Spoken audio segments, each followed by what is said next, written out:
Hey guys, welcome back. और आज हम उत्तराखंड का जो अगला अध्याय है, अगला लेक्चर है, उसको लेकर के आए हैं।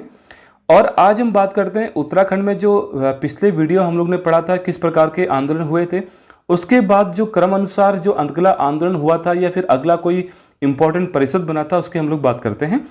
तो देखिए, बहुत इंपॉर्टेंट है और वो है कुमाऊं एसोसिएशन की स्थापना 1916 में वन समस्याओं को लेकर के की गई थी।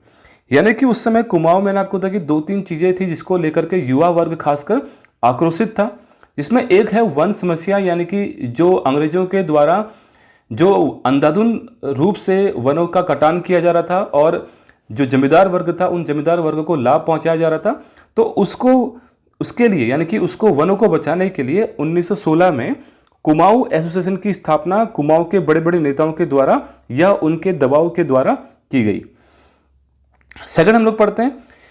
देखिए, कुमाऊं परिषद जैसा बना था 1916 में कुमाऊं में, तो कुमाऊं परिषद की सफलता को देखकर ये गढ़वाल के लोगों को भी ऐसा लगा कि गढ़वाल में भी हम लोग कहीं ना कहीं कुछ परिषदों की स्थापना करते हैं। हालांकि गढ़वाल में जन चेतना काफी देर में जाकर के शुरू हुई, लेकिन कुमाऊं परिषद की भांति गढ़वाल परिषद की स्थापना अक्टूबर 1919 में श्रीनगर में की गई।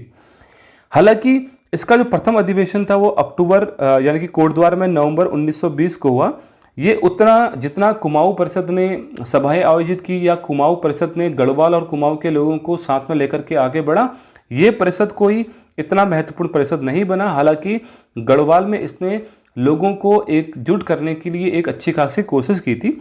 तो कुमाऊं परिषद की भांति गढ़वाल परिषद की स्थापना अक्टूबर 1919 में हुई थी और श्रीनगर में इसकी स्थापना हुई थी, लेकिन इसका प्रथम अधिवेशन कोटद्वार में हुआ था नवंबर 1920 को। इंपॉर्टेंट है, इस प्रकार के क्वेश्चन एग्जाम में बन जाते हैं। अब हम बात करते हैं कि जो गढ़वाल क्षेत्र है, उस कुमाऊं क्षेत्र में तो अल्मोड़ा कांग्रेस की स्थापना हो चुकी थी। वापस मैंने बोला कि गढ़वाल में सारे के सारे आंदोलन काफी देर में जाकर के शुरू हुए। गढ़वाल क्षेत्र के बैरिस्टर मुकुंदी लाल एक बहुत इंपॉर्टेंट व्यक्ति हैं, बैरिस्टर मुकुंदी लाल और अनुसुईया प्रसाद बहुगुणा। तो बैरिस्टर मुकुंदी लाल और अनुसुईया प्रसाद बहुगुणा के प्रयासों से गढ़वाल कांग्रेस की स्थापना 1918 में की गई। यानी कि जो गढ़वाल कांग्रेस थी उसकी स्थापना 1918 में गढ़वाल में की गई, या फिर हम कह सकते हैं कि एक गढ़वाल कमेटी भी गठित की थी इन्होंने, या फिर कह सकते हैं कि कांग्रेस कमेटी गठित की थी। और उस कांग्रेस कमेटी गठित करने के बाद 1919 में जो अमृतसर का कांग्रेस अधिवेशन था, यानी कि मैंने बताया था 1919 में कई सारे भारत में चीजें हुई थी। जैसे 1919 में अगर हम बात करें तो सबसे पहले बात करें क्रमानुसार, तो मॉन्टेग्यू चेम्सफोर्ड एक्ट आया। मॉन्टेग्यू चेम्सफोर्ड एक्ट ने कुछ सुधार देने की बात की। उसके बाद हम लोग देखा था कि रॉलेट एक्ट आया था 1919 में, और रॉलेट एक्ट में लोगों के फंडामेंटल राइट का उल्लंघन किया गया, सार्वजनिक रूप से उनको सभाएं करने के लिए मना कर दिया गया। और सैफुद्दीन किचलू का नाम आपको सुना होगा कि सैफुद्दीन किचलू ने काफ़ी इस रॉलेट एक्ट का विरोध किया, जिसके बाद उनकी गिरफ्तारी कर दी गई। और अमृतसर के जलियांवाला जो क्षेत्र है वहाँ पर एक विरोध सभा आयोजित हुई थी और जनरल डायर ने उन सबके ऊपर गोली चलाई, जिसमें कई सारे लोगों की हत्या हुई थी। तो काफ़ी क्रमानुसार अगर हम लोग बात करें तो काफ़ी इवेंट इस समय भारत की राजनीति में हो रहे थे। तो 1919 का जो कांग्रेस का अमृतसर अधिवेशन है वो काफ़ी चीज़ों के लिए बहुत महत्वपूर्ण है। तो 1919 के अमृतसर के कांग्रेस अधिवेशन में गढ़वाल के दो लोगों ने भाग लिया, गढ़वाल के दो नेताओं ने भाग लिया था, जिसमें अगर हम लोग बात करें तो अनुसुईया प्रसाद बहुगुणा और मुकुंदी लाल, ये दोनों शामिल हैं। हमने कुमाऊं के नेताओं की बात भी की थी, तो हम लोग बात करते हैं गढ़वाल के दो नेता थे, अनुसुईया प्रसाद बहुगुणा और मुकुंदी लाल। इन्होंने अमृतसर का जो 1919 का अधिवेशन था, यानी कि रॉलेट एक्ट के बाद और जलियांवाला बाग के हत्याकांड के समय की बात मैं कर रहा हूं, तो उस अधिवेशन में भाग लिया। बहुत इंपॉर्टेंट अधिवेशन है वो, भारतीय कांग्रेस के हिसाब से भी और उत्तराखंड के अगर हम लोग देखें परिदृश्य से तो भी यहां पर क्वेश्चन बन जाते हैं। अगला इवेंट की हम लोग बात करते हैं। देखिए, रॉलेट एक्ट, मैंने बात की थी कि जो रॉलेट एक्ट है काफी एक महत्वपूर्ण एक्ट था। अंग्रेजों के द्वारा भारत के लोगों को ये बोला गया था कि आपके फंडामेंटल राइट उल्लंघन हो जाएंगे। हालांकि गांधी ने तो इसे काला कानून भी कहा गया था। तो रॉलेट एक्ट के विरोध में 6 अप्रैल 1919 में काशीपुर में विरोध सभाएं आयोजित हुई थी। जो कुमाऊं परिषद की जो अधिवेशन थे उसके तहत काशीपुर में रॉलेट एक्ट के विरोध में विरोध सभाएं आयोजित हुई थी। लेकिन इंपॉर्टेंट क्वेश्चन क्या है? इंपॉर्टेंट क्वेश्चन है ये, 11 मई 1919 11 मई 1919 को अल्मोड़ा के नंददेवी में, और खासकर अल्मोड़ा और नैनीताल दोनों की, हरगोविंद पंत की अध्यक्षता में सभाएं हुई और रौलट एक्ट का विरोध किया गया। अगला इवेंट हम लोग बात करें तो जिस समय ये सब आंदोलन चल रहे थे तो उस समय उत्तराखंड की जो मूलभूत समस्याएं थी वो था कुली उतार, कुली बेगार और कुली बर्दाश्त प्रथा, और दूसरा तो जंगलात वाला तो आपका रहेगा।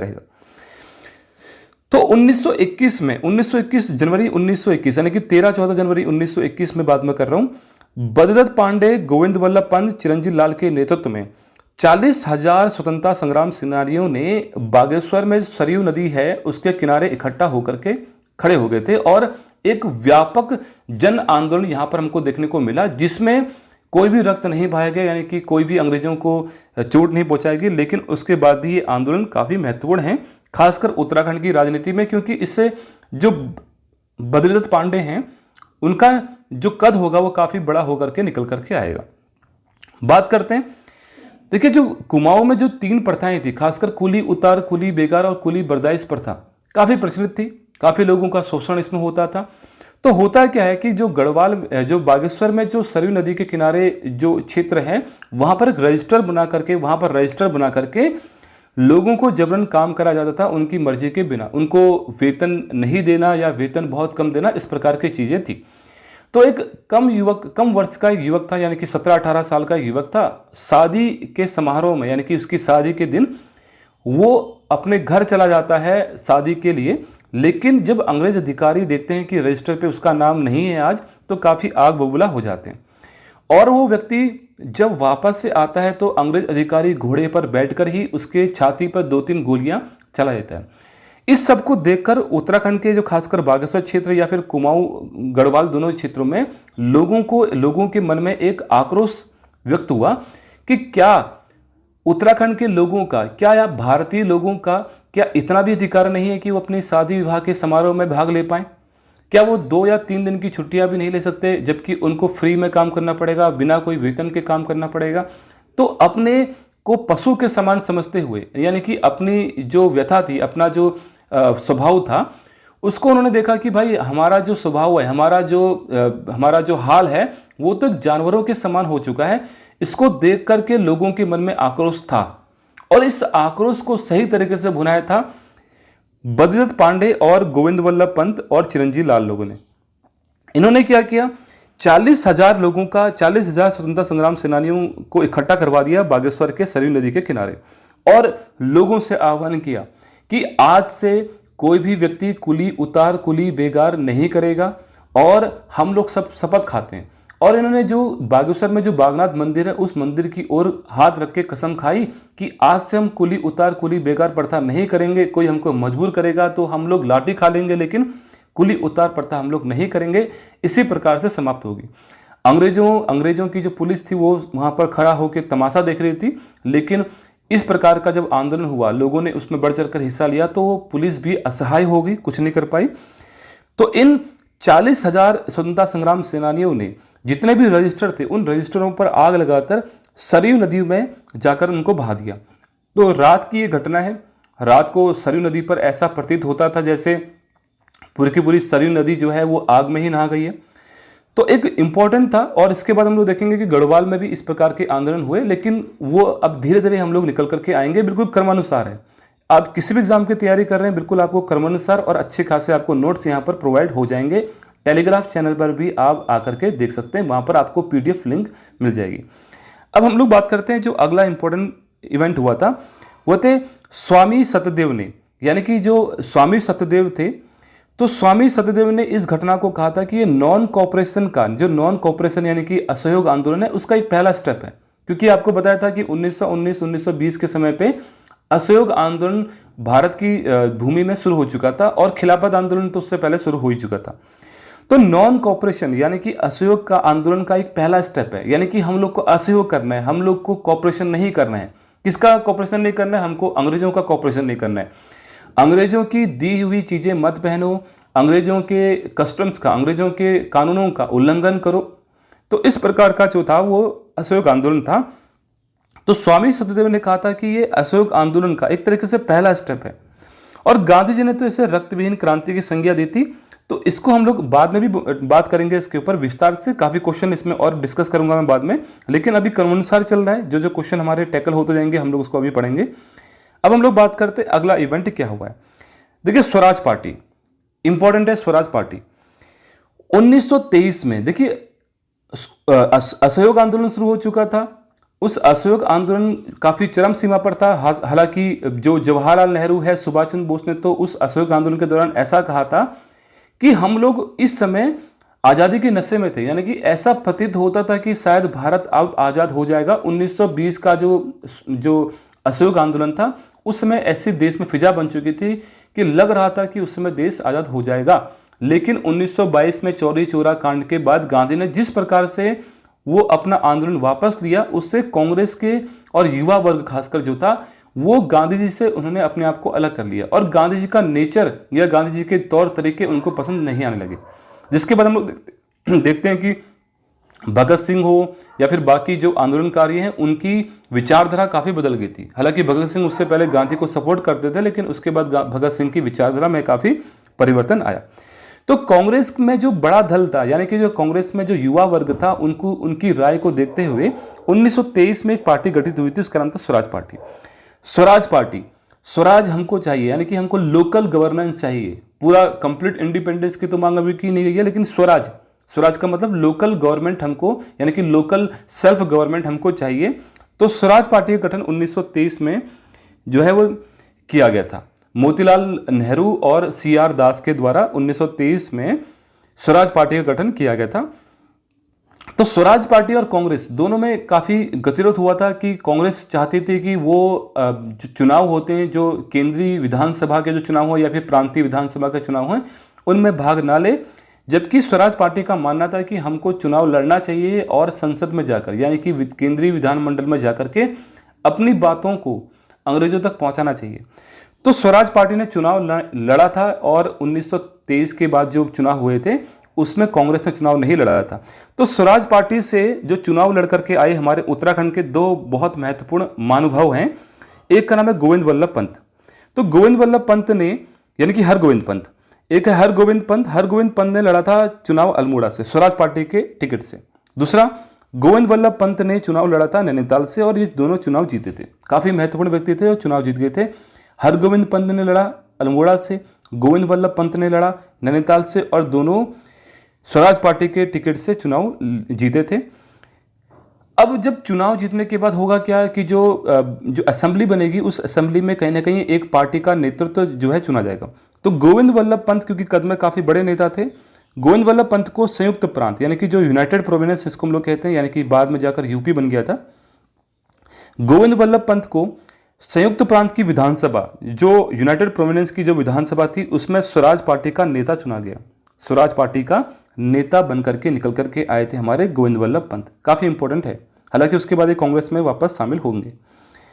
अब हम लोग बात करते हैं, और इन्हीं के कारण, यानी कि इन्हीं के प्रयासों से जो कुमाऊं में नॉन रेगुलेशन सिस्टम था, वो नॉन रेगुलेशन सिस्टम 1925 में गोविंद वल्लभ पंत के प्रयासों के बाद वापस ले लिया गया था। 1929 में 1929 में, हालांकि बात करें 1928 में साइमन कमीशन का भारत में आगमन हुआ। साइमन कमीशन का जगह जगह पर विरोध किया गया क्योंकि साइमन कमीशन में एक भी सदस्य भारतीय नहीं थे और वो लोग उसमें शामिल थे जो कभी भारत में, जिनकी कभी पोस्टिंग नहीं हुई थी। तो ऐसे लोग हमारे लिए संविधान का निर्माण करेंगे, यानी कि लोकल गवर्नमेंट का निर्माण करेंगे, ये बात भारतीयों को बिल्कुल पसंद नहीं आई। खासकर जो भारतीयों की मांग थी वो भी इन्होंने स्वीकार नहीं की। तो साइमन कमीशन का तो पूरे भारत में विरोध हुआ था। तो साइमन कमीशन का जो विरोध हुआ था उसमें जो कुमाऊं से नेतृत्व किया था, यानी कि जो कुमाऊं से नेतृत्व किया था वो हरगोविंद पंत ने किया था। कि इंपॉर्टेंट क्वेश्चन यहाँ पर बनकर के आ जाएगा। तो हरगोविंद पंत ने साइमन कमीशन का विरोध किया था कुमाऊं से, और कुमाऊं से इस विरोध का नेतृत्व भी हरगोविंद पंत ने किया था। इंपॉर्टेंट क्वेश्चन है। अब हम लोग बात करते हैं नायक सुधार। नायक सुधार जाति के बारे में हम लोग इंपॉर्टेंट चीज देख लेते हैं। देखिए, नायक सुधार कब होगा? जब नायक जातियों के साथ कुछ ना कुछ उत्पीड़न हो रहा होगा, तभी नायक सुधार होगा। तो जो नायक जाति थी, हम लोग ने पढ़ा था कि 12 वर्षीय जो युद्ध था, उस 12 वर्षीय युद्ध के का परिणाम था, और वो परिणाम था नायक जाति। तो उन 12 वर्षीय युद्धों के समय हुआ ये था, भारतीय चंद की सेना ने 12 वर्षीय युद्ध लड़ा। युद्ध लड़ने के दौरान उन्होंने अनेक यानी कि जो गैर मान्यता प्राप्त विवाह किए।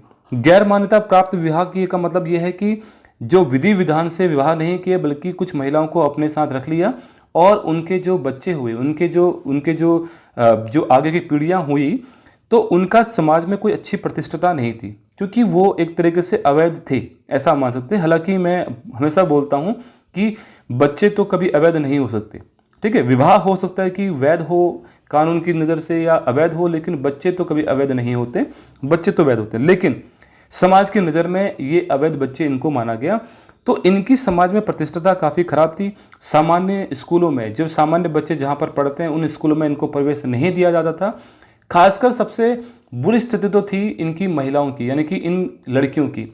तो इन लड़कियों के पास केवल एक ही काम बचता था, या फिर एक ही उपाय बचता था, वो था वेश्यावृत्ति। तो कुमाऊं में जो नायक जाति थी, उसकी जो द्वारा जो लड़कियां थी, उनको वेश्यावृत्ति सदियों से करना एक आम बात थी, यानी कि एक तो प्रथा चल चुकी थी कि नायक जाति की लड़कियां यही काम करेंगी। अब हम लोग बात करते हैं, अब ये जो प्रथा थी, इसके खिलाफ काफ़ी लोगों ने एक तरीके से प्रयास किया कि इसको समाप्त कर लें। आर्य समाज की अगर मैं बात करूं, तो आर्य समाज जो था, उत्तराखंड में भी इसका आगमन हो चुका था। आर्य समाज ने इस परंपरा को समाप्त करने के लिए कई सारे आंदोलन किए, लेकिन इन आंदोलन का कोई बहुत भयंकर, या मैं कहूँ कि बहुत बड़ा जो है वो स्वरूप हमको देखने को नहीं मिला। लेकिन आर्य समाज के एक व्यापक आंदोलन के बाद नायक सुधार समिति का गठन किया गया था 1924 में। नवंबर 1924 में कुमाऊं कमिश्नर थे एनसी स्टिप। तो एनसी स्टिप की अध्यक्षता में नायक सुधार समिति गठित कर दी गई थी। कमेटी गठित करने का मकसद ये था कि देखा जाए कि कैसे इनको सुधार किया जाए। तो इसमें सदस्य जो थे वो मसाल सिंह थे, गोविंद वल्लभ पंत थे, मुकंदीलाल थे, ब्रजनंद प्रसाद थे, चामू सिंह थे, चतुर सिंह और जंग बहादुर थे। तो इनके प्रयासों से, इन सभी के संयुक्त प्रयासों से, और जो हम लोग बात करें आर्य समाज के प्रयासों से, नायक सुधार समिति का गठन किया गया था नवंबर 1924 को कुमाऊं कमिश्नर एनसी स्टिप की अध्यक्षता में। क्वेश्चन इंपॉर्टेंट है, इसको आप लोग जरूर ध्यान रखें। अब बात करते हैं 1928 में। तो 1928 में नायक सुधार अधिनियम पारित कर दिया गया, एक कानून पारित कर दिया गया 1928 में, इसको हम कहते हैं नायक सुधार अधिनियम।